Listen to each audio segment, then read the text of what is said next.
Good evening and welcome to Secrets of the Obvious. This is part 4. Um, as I have said, I received quite a few over the last 2 years. I've received many emails asking me questions, and I just haven't had the opportunity to answer them. And so that's what I'm doing now. Now we've completed the entire course, manual for teachers, workbook for students, classification of terms. So all of that's done. And I've now got some time before I continue in a slightly different direction, more sort of radical non-duality, um, which is just a concessionary term for my own madness being shared, so that I can now have some time to answer the questions. So let's get started. So this is an interesting set of questions. There's 3 or 4 of them which I've combined, and the questions are as follows. What is channeling? Who is being channeled? Are they advanced beings or ascended masters?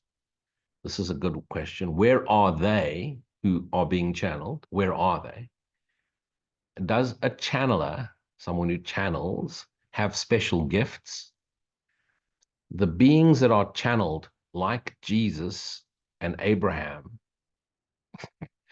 where are they? It's a similar question to the previous one. Where are they? And this is another question that goes with the channeling. And where did Jesus go to when he ascended? And where was he when he channeled the Course in Miracles to Helen? And is he still around today as a spirit or a spiritual teacher? Is he still around? Okay, so here's the answer. Pulling no punches tonight. 90% of people who channel are egoic twats, absolutely self-absorbed, wrapped in specialness, wanting to be specially spiritual and advanced. And we all have an inner dialogue with self. And some people, honestly, with a psychosis, believe someone's talking to them. What you'll often hear is they speak one train of thought, which means they're basically regurgitating in their own words stuff that they've read and learned as they, in the dream, progress up various levels of awareness, as they become more conscious and they become more aware. And so 90% of them are just absolutely cooked. And some are channeling Zook from Zork and whoever the hell else. There are some people that have made channeling popular over the years. One that comes to mind is way back in the 80s, 90s, Sylvia Browne. She channeled. And then there's Jay-Z Knight, who channels Ramtha, the enlightened one. There's already full stop, handbrake, run. And she's amassed quite a big community and cult-like status, because the community is very cult-like. Wrote a book called the White Book, which has got a lot of non-dual truisms to it. It was a pretty good, profound book, but of course it goes in another direction. And there's always the self-aggrandization, the grandiosity of the ego always comes through. And then you take someone like Helen, who, let's just state it for the fact, Helen was a psychologist. 99.999% of psychologists are cooked. It's why they study psychology. They go and learn that which they most want to learn, understand. They want to understand themselves. They want to understand the world. They want to be understood. So Helen, being a psychologist, is cooked. Fact. Just, it is the way it is. Look at the psychologists, 99% of them cooked. Helen already was raised in a spiritual context. She already had a really deep understanding of the human psyche, the human condition, the nature of being. And she was really ready. So Helen got out of the way and she started hearing the voice for Jesus. Now, had she been raised Buddhist or as a Krishna or a Taoist, the voice for Jesus would have had a voice for another name. It would have been Ramana or Buddha. But because she was raised Christian, that inner dialogue, which is a dialogue between your fractured self and your either various levels of the awakened mind, higher selves, until absolute self, the dreamer, Christ mind. And so Every dialogue you're having is with self. And at the highest possible absolute level, you're having a dialogue with the right mind, Christ mind. And as I've said, because Helen was raised Christian, the voice was automatically the voice for Jesus. There is no more Jesus character in the dreaming mind. Once a character ascends into self-realization, and that's a concession too, because who's there to realize? But let's use that for the sake of this example. As a character self-realizes, the character, the thought form, who is a thought in form, is now projected into form. So thought form spirit projects into physical form, thought in form, body, mind, identity. Once that body, mind, fractured identity, a character in the dreaming mind realizes that it's not real. It's thought up and it's thought through. The dreamer thinks through it, behaves through it, realizes through it, self-realizes through it. The character dissolves and returns to the awake mind. It's a particle of light returning to light. It now merges with the light of the right mind. Where is Jesus now? Gone. No more Jesus. But okay, who's this Jesus that people worship and think of and feel so lifted when they hear the voice for Jesus or read about Jesus or I love Jesus? It's a memory in our dreaming mind of an ascended particle of us. Remember, it's one indivisible dreaming mind. Each one of us is part of one another. Collectively, we make one awake mind. The mind seems to be fractured. Part of it is awake, right mind. Part of it is asleep, wrong mind. Ego mind, Christ mind. What's happening is that the wrong mind is shrinking, dissolving. That's the shift that everybody's talking about. It's gradually dissolving. It's like the shadow is dissolving as it gets closer to the light.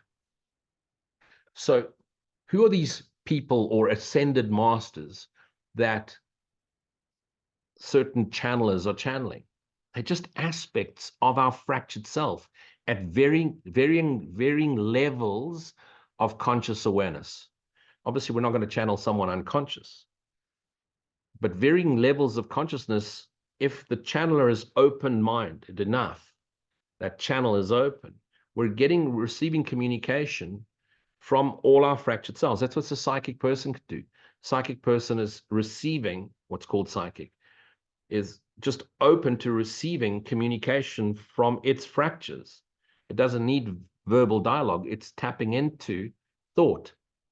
And so these so-called special people that are channeling these ascended masters are just channeling higher aspects of themselves. It's all one fractured self becoming whole again, becoming Christ mind again. And Christ is the indivisible extension of God's self. So where is Jesus and Buddha? They're gone. And so when we get a sense of it, we're tapping into the memory in our mind, reminding us of what we truly are.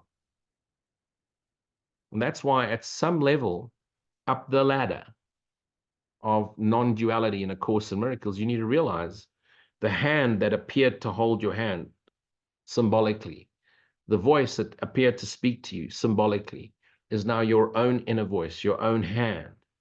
You're returning to right-mindedness. You're returning to Christ-mindedness.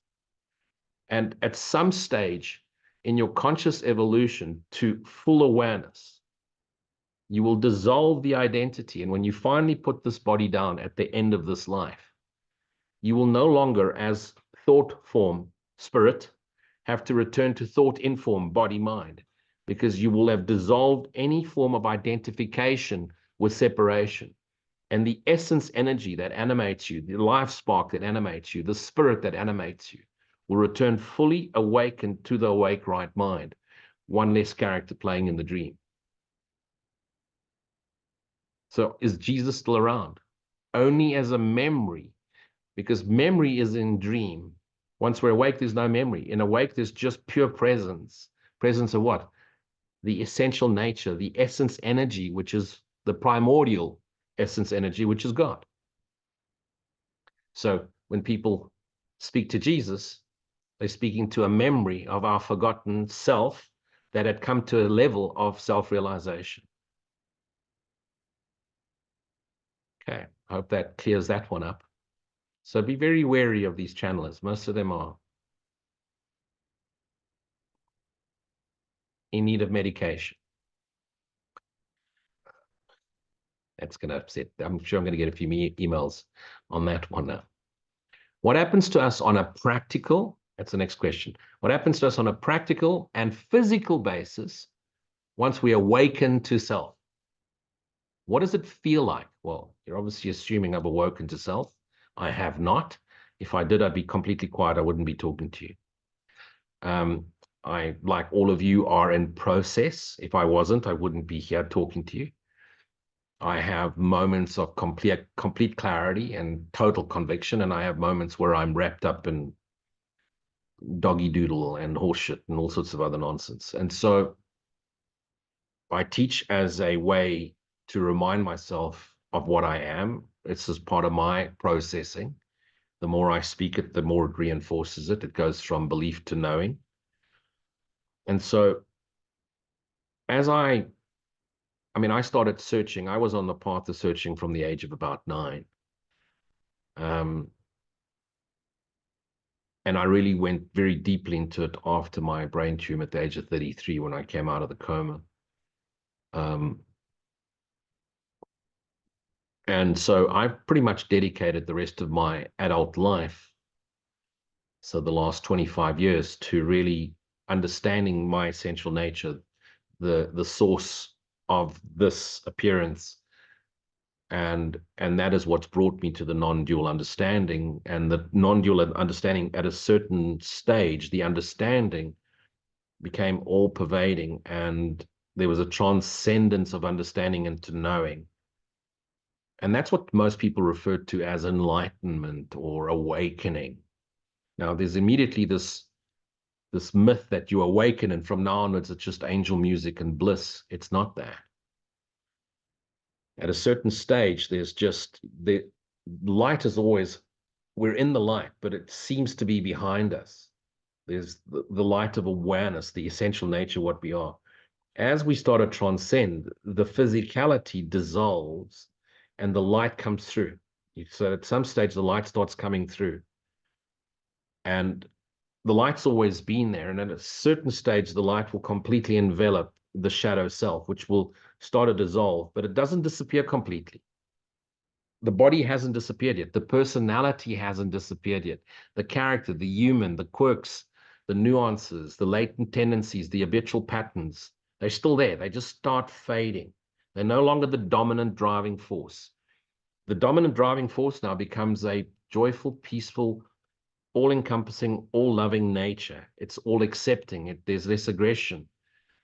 There's less desire. There's less needs. But it's a gradual dissolving. I do believe in 1 or 2 cases in history, there had been a rapid awakening to self, story like Ramana Maharishi. Just a story, we don't know. So from my own experience, what does it feel like? Does it feel like anything? You see, as we start awakening to self, the feelings subside, the emotions dissolve. They pop up every now and again, but they less and less so.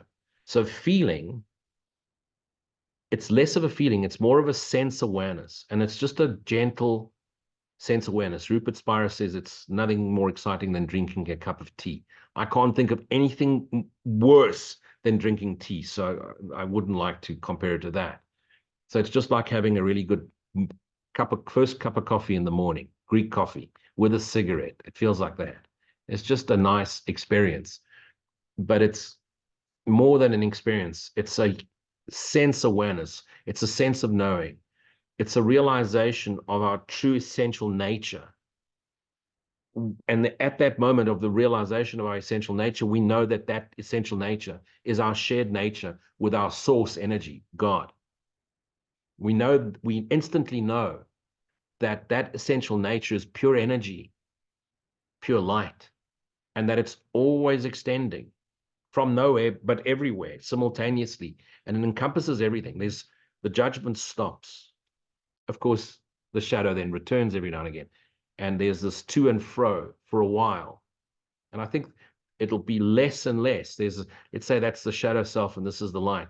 There's a coming and going, and eventually there's gentle fading, it's still there. There's a story of Neem Karoli Baba. On the last day of his life, he eventually threw his blanket off, ran around naked, going, I am free, I am free. Even to the last instant, the ego is still chattering. It's still tempting. It's still trying to pull you into its illusion. But it's like once upon a time you had a really loud noise right next to your ear and it blew your brain and it made you concentrate completely on the noise. Now it's in the distant background. It's no longer a serious irritation and it's easily brushed aside. It's easily ignored. So it doesn't really feel like anything. At first, there's just an extension, an expansion. It's formless. You're aware of the presence of the essence energy, which feels like joyful peace, a great cup of coffee and a cigarette in the morning. As we reach that point of self-realization, and I say realization is a bit of a concession because there's no one to realize it, because the realized and the realizer are one and the same. The observer and the observed dissolve into a simple I amness, which is reabsorbed into the essence energy. Feelings, sensations, emotions are now gone. But it's a gradual process. There seems to be an expansion and lifting, and then it seems to subside, but it's only because you're getting used to returning to your essential nature.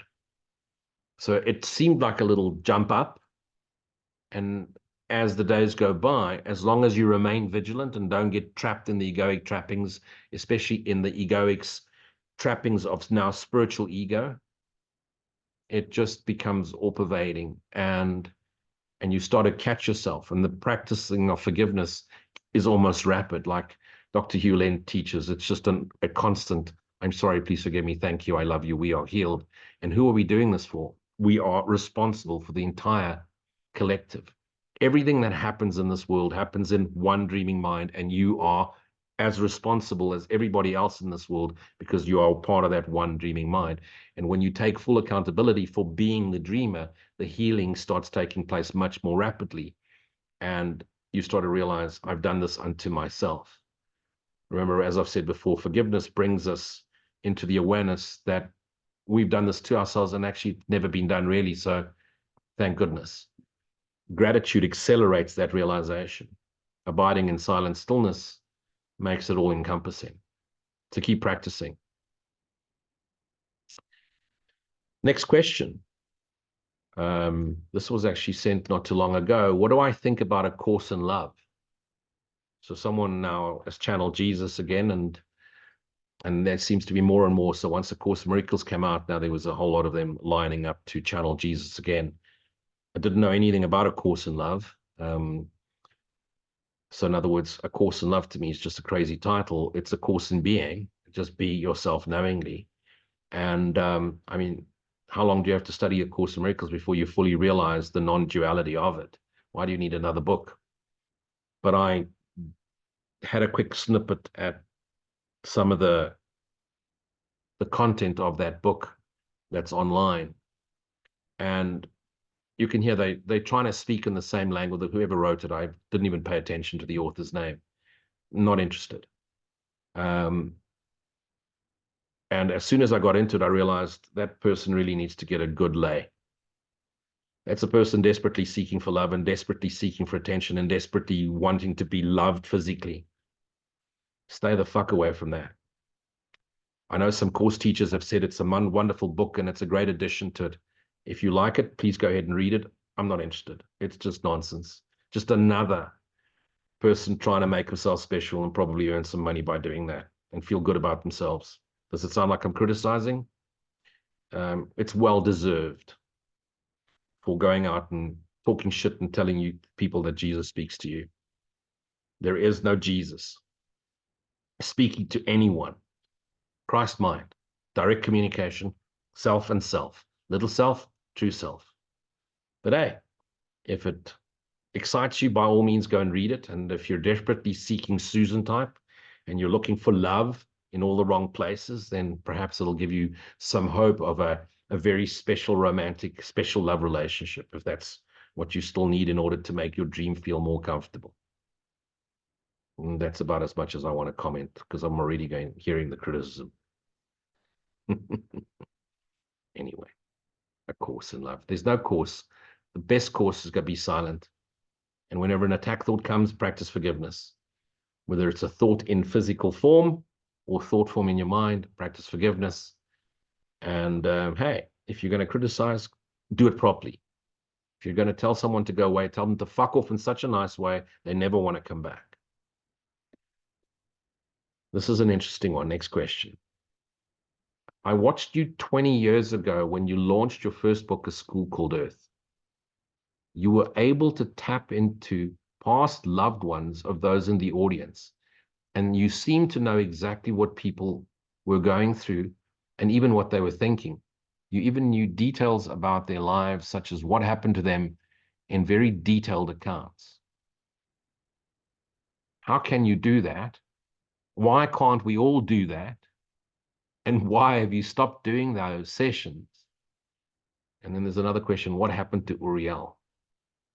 Okay, so as a young child, my delusion was that the thoughts in my awareness were outwardly projected as beings. So I saw this being, Uriel, which I assumed was some form of angel, because I must have seen angels in churches as a young boy. And when Uriel started appearing to me at the age 9 and giving me guided communication, spirit guide, angel, whatever you want to call it, I very much believed I was seeing it, because the accuracy of information coming through and what I was telling people was so accurate.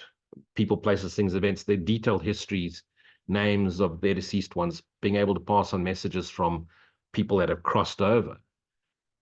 I didn't doubt that what I was seeing was real. As I started to realize the non-duality of it all, I started to realize I'm only communicating with a higher aspect of myself, which will eventually dissolve into right-mindedness. And so what am I actually communicating with? What was I actually communicating with? I was just communicating with our Christ self. So the fracture Luish, the separate body-mind projection Luish, was communicating with Christ self through a filter that was palatable and understood by the then level of consciousness I was at. As the consciousness evolved into conscious awareness, bridge consciousness, awareness of awareness itself, as the primordial energy we are, the apparitions started to dissolve for the apparition appearing in form. And now I realized, like the channelers, that it's all me. Me as in the I am. The I am that stepped through the doorway and became I am this, I am that, and then started asking millions of questions, returning back to the doorway, I am, and the I am dissolves into the infinite lightness of being, the infinite mind of God. Why can't we all do that? We've all been projected by the dreaming mind with a very specific role. And so everyone that's been projected as first in spirit form, thought form, which has then been projected into duality, which is really just projecting in order to understand what we are through the experience of what we're not. The dreaming mind has created every single fracture. You're not responsible for your appearance. It was projected for you. You then had a seemingly choice in the roles you play, the bodies you chose, the lives you chose, the parents you chose, the sex you chose, the color you chose, the family you chose. But these were selected choices already prescribed by the dreaming mind. Your characteristic, your nature, was a way that the dreaming mind could figure out what it is through the experience of what it's not. And so some in that cluster were born psychic, and some in that cluster were born scientific, and those were musical. And it's like asking, why can't we all be musical? We're all musical to a certain level, even those that are tone deaf. Some are just super musical. And so some are designed that way because we all complement each other and we all fracture mirror each other until collectively we awaken. Every single one of us is a mirror of the dreaming mind. The entire, like you've all heard the analogy, in one drop of the ocean contains the entire DNA of the whole ocean, and the whole ocean contains the DNA of every drop. So each one of us is designed in a separate way. When we start becoming unhappy is when we try and be what we think is spiritually superior.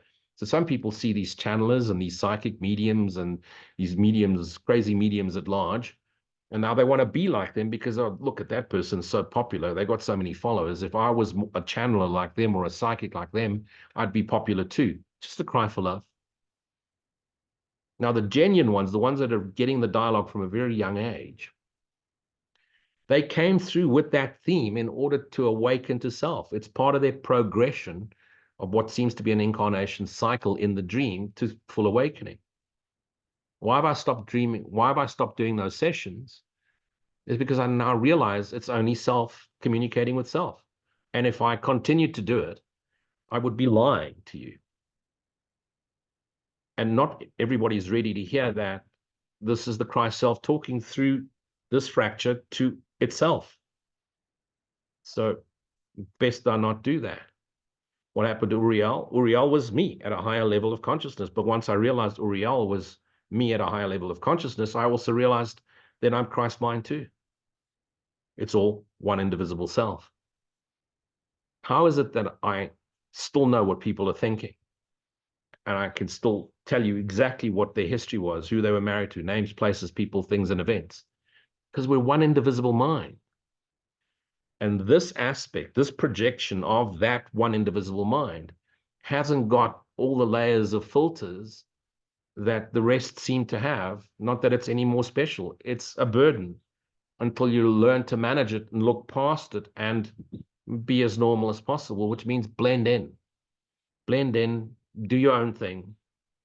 And even if you try and blend in, you're still going to come across as aggressive or a rebel or nonconformist because you don't listen to illusions and you care, but you don't give a fuck what they think.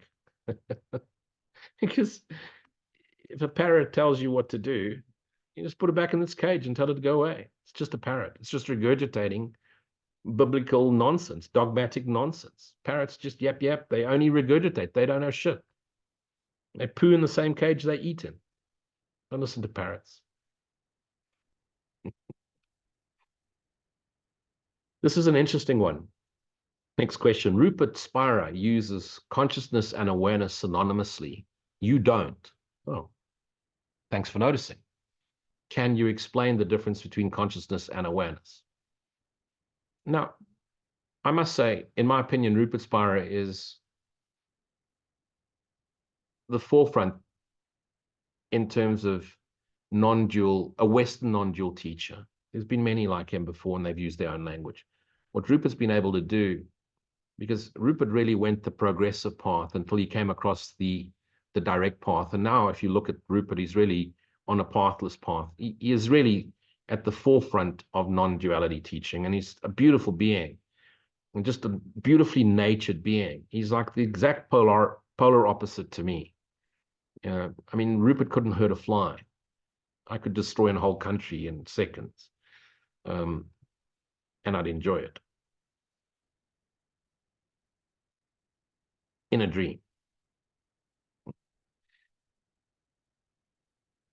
I believe Rupert makes one fundamental mistake, and let's use Rupert's analogy of John Smith, who's playing the role of King Lear, and he gets trapped in the role, and he's upset, and he's gone backstage, and he's looking really angry, and his friend says to him, "What's wrong?" And he's wrapped up, and he's fighting with his daughters, and he's got a war against France, and he's really unhappy. And his friend says, "Hang a second, you're not King Lear, you're John Smith, you're just playing that role."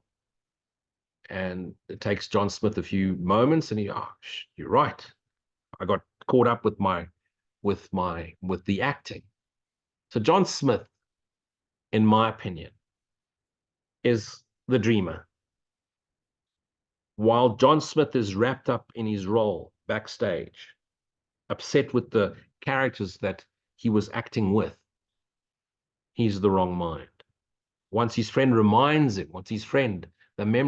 holy memory, reminds him that he's John Smith, John Smith returns to right-mindedness and no longer takes the character that he was playing, the jiva, the body-mind identity is real.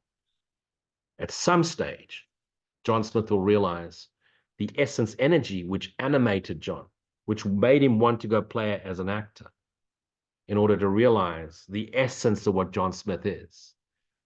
That essence energy is gone. John Smith is the Christ mind. So Rupert Spira, in my opinion, misses that one step in the Course in Miracles process, which is Brahman, Atman, Jiva, God, Son, projection, dreaming characters. The dream characters get reabsorbed into the Atman, Atman reabsorbed into God. Characters, dream characters, body, mind, identities, egos get reabsorbed into Christ mind. Christ mind gets reabsorbed into God. It's just a different way of explaining it. But for the Course community, it's important to get that step right. If you don't get that step right, you're going to struggle with a question, which is, why would God allow this? God, the absolute reality, the ultimate source of everything. The extension of God is the sun. The sun fell asleep. Why would God allow the sun to dream a dream of separation, suffering, fear, sin, and guilt? Because God is unconditional love and therefore doesn't control his son's dream and therefore is all allowing. At the same time, God's also calling his son back. Allow him to dream, but get him to return to the awareness of the joyful essence energy he is. And if you don't understand that, people are going to struggle with, why would God allow suffering? Why would God not fix the dream? Why would God not come and save us all? Well, first of all, saving us all would mean all of us dissolve, and there's no more memory of any of us ever having existed. The entire universe dissolves. Disappearance of the Universe, Gary Renard. Beautiful title. So the whole universe dissolves, and one self awakens, and at that moment that self awakens, it gets reabsorbed and blends into God, and there was no memory of a self or of us or a universe. There's just God ever extending. Are you willing to give yourself up, let go of your family, your dogs, your cats, your lovers, your mother, your husband, your wife, your girlfriend and your wife and your lover? Are you willing to give it all up and forget you've ever existed and just dissolve into the light and no memory of this at all? No, that's why you're still here. Once you're ready to, willing to let it all go, no identity, no clinging onto, no passion for this world at all, nothing to fix, nothing to do, no desire for any of it, but to just be the joyous presence of the awareness we are, then you're ready. And it's that we're here for, because as each one of us awakens to self realizes. Let's drop the word enlightenment. And let's drop the word awaken, which I've used a lot in the past. But who awakens? Let's go back to the dream analogy. When you fall asleep at night, you dream up all sorts of characters. You then experience your dream through a localization projection of yourself in your dream, a dream character. And there's hundreds of other little characters in your dreams at night. Where do they all come from? Your dreaming mind. They're fractured projections of your dreaming mind. One of your characters will be your most evil thought. One of the characters will be your most loving thought. And you'll be there somewhere in between. If you, the character in your dream, realize that you are dreaming, you are that which dreamt your character localization up, you'll call to the dreamer to awaken. And as each character dissolves in the light of the awakening of the dreamer awakens. And then it's a complete non-event. If your dream was an emotional at night, or horrific, or a nightmare, you give it no thought. You wake up and you immediately start focusing on extending the day. You give no thought to what you dreamt about. If your dream bothers you, it's because there's unforgiven thoughts in your dream, and it's going to bother you for a while or a couple of hours, and maybe if it was really horrific for a day or two. But if there's nothing more to forgive, you awaken and you move through into your day. The characters, we body minds don't awaken. We self-realize. Jesus self-realized. Buddha self-realized. Krishna self-realized. You and I are self-realizing. What are we self-realizing? That this isn't real.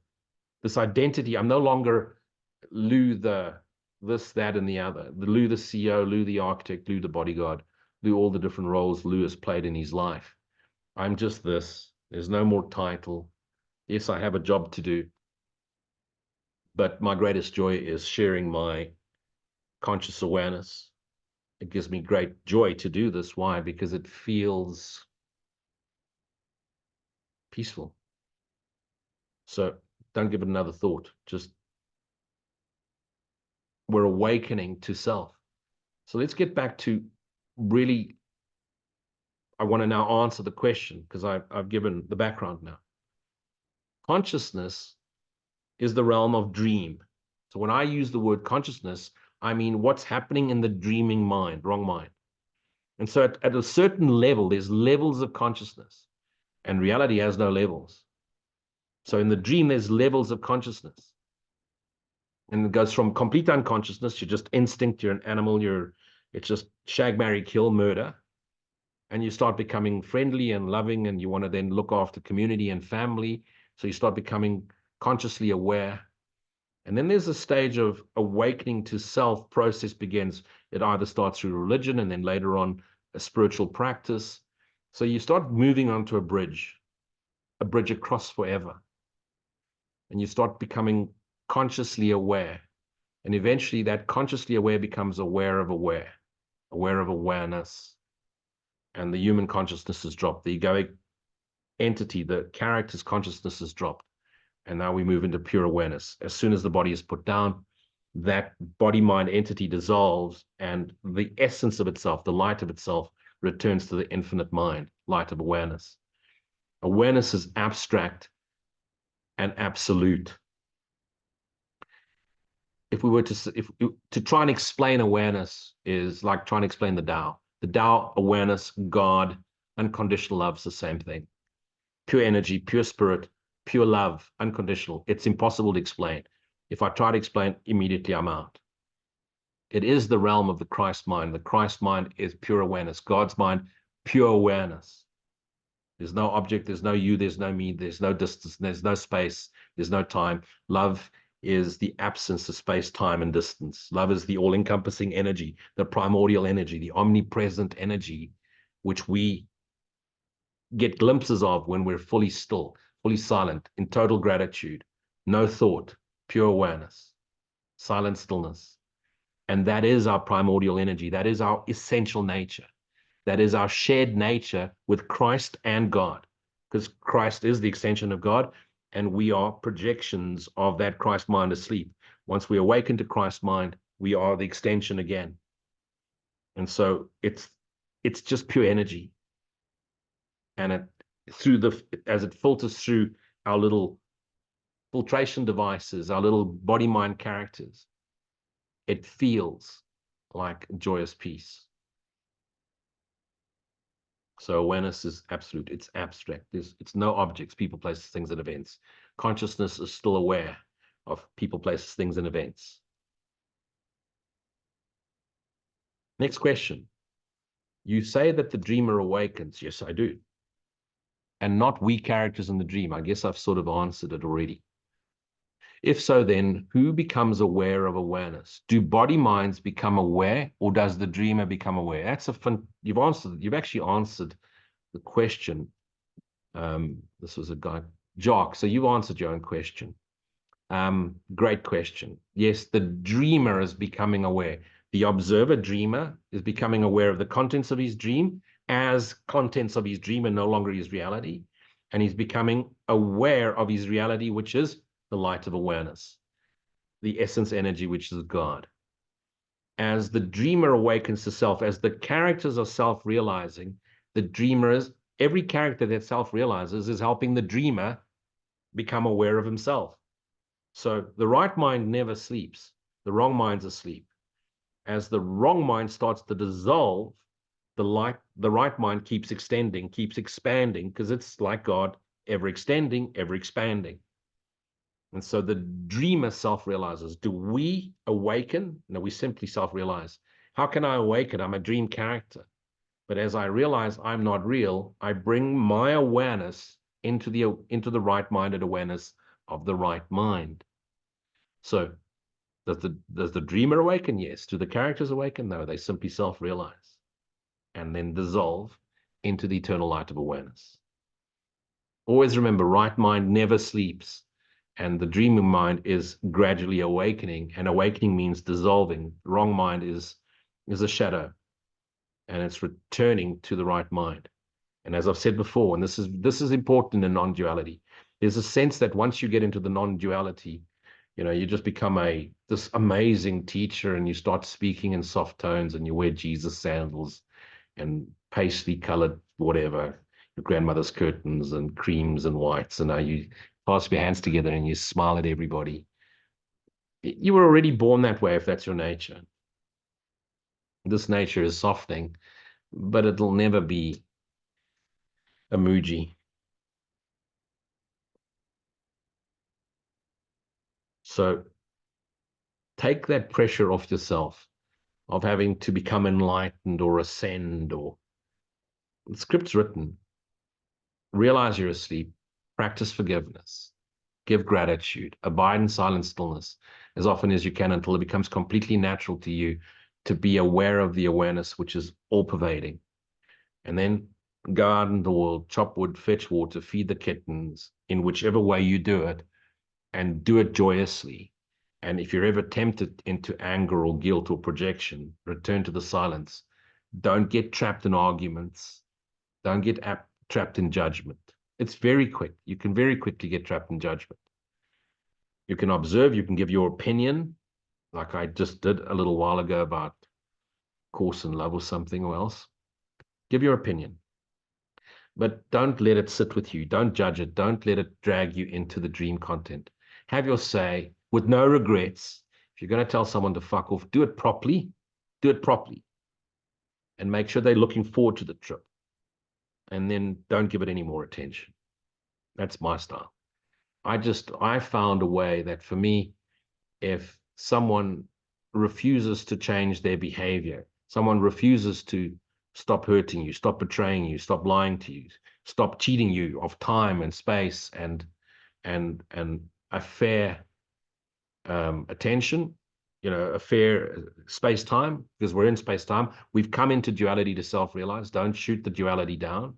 There's a role for it in our process of awakening. Then I simply starve the thought. If a thought in form insists on attacking and insulting, I look at what is it trying to mirror. I realize it's a collective thought. It's no longer mirroring anything. Let it go. There was a stage when the attack thoughts were mirroring my own attack thoughts about myself. Why do bad things happen to good people? Because good people attack themselves. They're never good enough to themselves. They beat themselves up. And then the world mirrors it. Once I'd forgiven all of that, and some characters still wanted to play the role of attack and insult, starve them of attention. And how does it look? How do you starve someone of attention in this world? You simply block them. You just say, no, thanks. No more. I'm not going to have a conversation with you so you can project your nonsense onto me. I have many people, I don't hear from them for years. They followed me once upon a time. They followed me on YouTube or whatever the case. They've read my books. Some of them were even friends. And then they just disappear. You don't hear from them. The only time you hear from them is when they need help. And then they demand it as if you've got nothing better to do. And I try and help everybody I can when I have the time. And some people get quite aggressive when you won't. Starve them of attention. Just let it go. To forgive is to forget. Remember, you're only forgetting body-mind projection. Of course, you care about all of it because it's all you. So you're forgiving your body-mind projection. And once you've forgiven them, you will forget them. To forgive is to forget. What does to forget mean? It no longer triggers you. So they can jump up and down and paint their bums purple and walk upside down and scream at you. It doesn't bother you anymore. You just look at it and smile and growl and simply do nothing. The growling is me. You don't have to growl. I like to growl. Okay, this is the final one for tonight. What is the difference between faith and belief? Great question. Well, you know my viewpoint on belief. The word lie is in there. Belief is hoping. Belief is you've heard a theory, you've heard a construct, it sounds plausible, someone's convinced you, you're desperately looking for something, you believe in it. You believe clouds are real. Yeah, they are real in the dream. They look solid. You believe they are. And until man could touch the cloud, it looked solid. At some stage, you realize the cloud wasn't solid. You no longer believe the cloud is solid. You still believe there's clouds, but you no longer believe the qualities, the attributes of the cloud or what they were. Religion is like that. There's a belief. Jesus did this, Mahatma Gandhi did that, and Ramana did this. There's a belief, but you don't know. But you want to, because love is calling you to know. So you ascribe those love properties onto these deities. You believe, but you don't know. Because you really haven't got a clue as to what you're not currently remembering, but you can actually never forget. Believe is hoping, and hoping sounds like hopping, and hopping sounds like a bunny, and bliss bunnies are mad. Belief is for crazy people. Belief is for people with no sense of self. Faith is knowing, because you only place your faith in something you know. You won't walk across a sheet of very thin ice because you know it's not going to hold your weight. But you'll walk on solid ground. You have faith in solid ground. You don't have faith in a sheet of ice. Why? Because you know ice is thin, it's going to crack, you're going to drown. The ground is solid in the dream. So faith is based on knowing. Something inside you knows. You think you've forgotten. You seem to have forgotten. But the faith inside you is strong enough to know. You know God is real. You have no idea what God is because you believe God was once a being, and then you wondered if it was masculine and feminine, and you gave it all sorts of attributes, and there was a heaven and a hell, and you believed all that. Once you get to know, the knowing is so simple. It's just pure energy, pure essence energy. The life force that animates us, life force, the light, the energy, and traveling through us, that essence energy is pure joy, pure light, infinite lightness of being. How can we forget what we are? We can dream we have, but it's impossible to not know what is always known. And that is the unconditional love we are. And what's love? Not a feeling, it's not a sensation. It's not something you can give someone. It's not something you can project. I can't project love onto you. I extend love. And I extend love means we're all extending. It's the immortal awareness of what we are. The infinite lightness of being is the closest I get to that. Any more words, and that's already a concession, you lose the plot. You lose the sense of it. Be still and know I am. That is it. We say I am, full stop. God is, full stop. And then we're silent. And it extends the joyous lightness and peace of being. I hope that gives you some clarity. We'll do another question and answer session in a week. Thanks for joining me, and see you soon.